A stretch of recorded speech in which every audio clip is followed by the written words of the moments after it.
السلام عليكم ورحمة الله تعالى وبركاته. أنا مولود الغريسي، أستاذ مبرز سابق لمادة العلوم الفيزيائية بمركز الأقسام التحضيرية بن طاهر الراشدية، والآن أشغل منصب مدير ثانوية مولاي يوسف بالمديرية الإقليمية الرباط، التي تحتضن بدورها مركزا للأقسام التحضيرية. في البداية تحية تربوية عالية لكافة الأطر الإدارية والتربوية والخدماتية، نساء ورجال التعليم، صناع التميز، على انخراطهم الجاد والمسؤول من أجل ضمان الاستمرارية البيداغوجية من خلال التدريس عن بعد وفي ظل الحجر الصحي الذي تعرفه البلاد كإجراء احترازي للوقاية من تفشي فيروس الكورونا المستجد كوفيد-19، وفي ظل هذه الظروف العصيبة، بالإضافة إلى المهام الإدارية المنوطة بي، ومن خلال ما راكمته من تجربة متواضعة في التدريس والتدبير الإداري بمراكز الأقسام التحضيرية، أجد نفسي اليوم أنه من الواجب علي المساهمة في تقديم ما يمكن أن يكون فيه فائدة لصالح فلذات الكبد تلميذات وتلاميذ هذه المراكز. إذا نعرف جميعا أن الهدف من الدراسة بالأقسام التحضيرية للمدارس والمعاهد العليا هو تعميق فهم المواد الملقنة وإدراك مميزاتها العامة مع مراعاة التطور الحاصل فيها وكيفية تطبيقها، وتعويد التلاميذ على منهجيات البحث والسعي إلى المبادرة الحرة تمكنهم من ولوج إحدى المدارس والمعاهد العليا بعد مرور سنتين دراسيتين من الجد والكد، ثم اجتياز المباراة الوطنية الموحدة CNC أو المباراة الدولية أو الفرنسية. إذا الأقسام التحضيرية للمدارس والمعاهد العليا avant tout c'est question de méthode de travail. علاش؟ tout simplement لأن أغلب التلاميذ الذين يلجون هذه المراكز هم من خيرة التلميذة والتلاميذ الذين حصلوا على نتائج متميزة في امتحانات البكالوريا، وغالبا ما تكون مستوياتهم جد متقاربة، لكن من الضروري ترتيبهم في نهاية المطاف حسب الاستحقاق، وتبقى لطريقة العمل أهمية قصوى في ذلك. C'est dans ce cadre, permettez-moi mes chers élèves de vous présenter un travail intitulé Comment travailler méthodiquement dans les classes préparatoires aux grandes écoles d'ingénieurs. Cet exposé contient deux grandes parties. La première partie sera consacrée au travail méthodique dans les classes préparatoires، وهي التي سنحاول أن نتطرق لها في هذا الفيديو. La deuxième partie, quant à elle, sera conservée à la bonne rédaction d'une copie au moment de l'examen.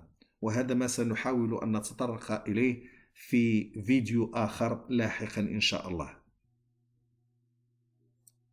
C'est vrai, dans les classes prépa, il y a un travail quand même à faire, mais pas trop. Il s'agit de trouver un juste équilibre entre des phases de travail intenses et des phases de repos ou de détente. Ces dernières étant indispensables que le sont les premières. Profitez au maximum du temps passé en classe, car une minute d'inattention en classe vaut 5 minutes de travail personnel supplémentaire. L'esprit concours.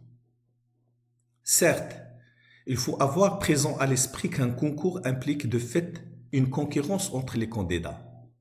Mais les élèves d'une même classe ont tout intérêt à travailler ensemble pour réussir la classe à son meilleur niveau.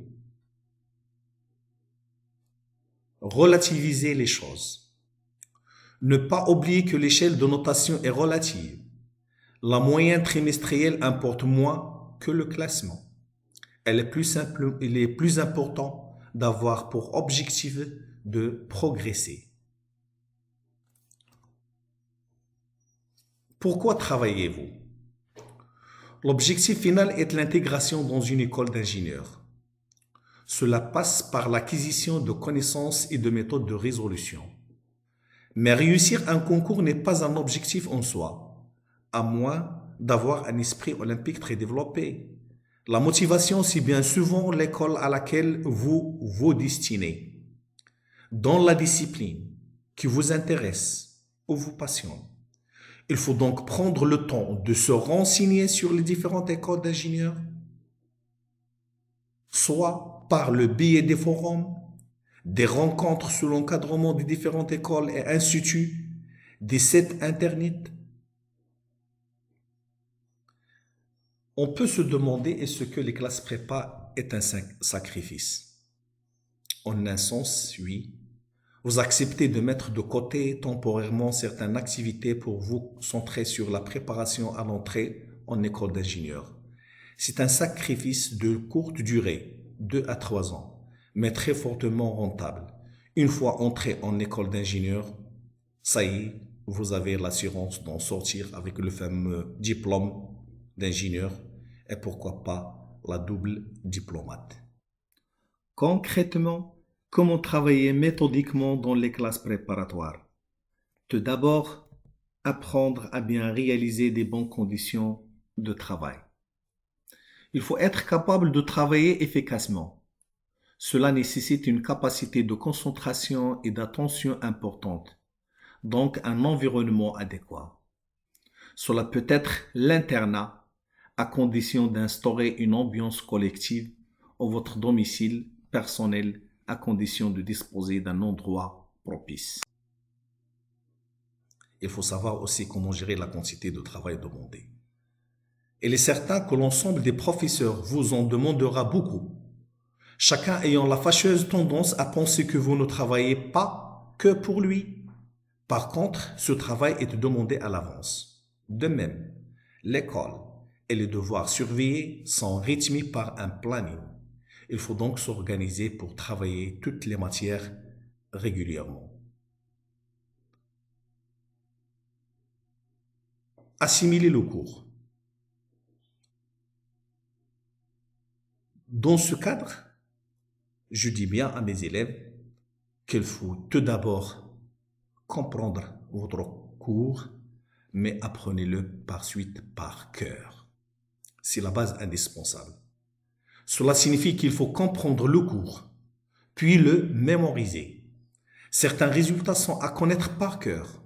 Souvent, il s'agit d'assimiler une méthode de résolution, faire un travail synthétique et analytique du cours.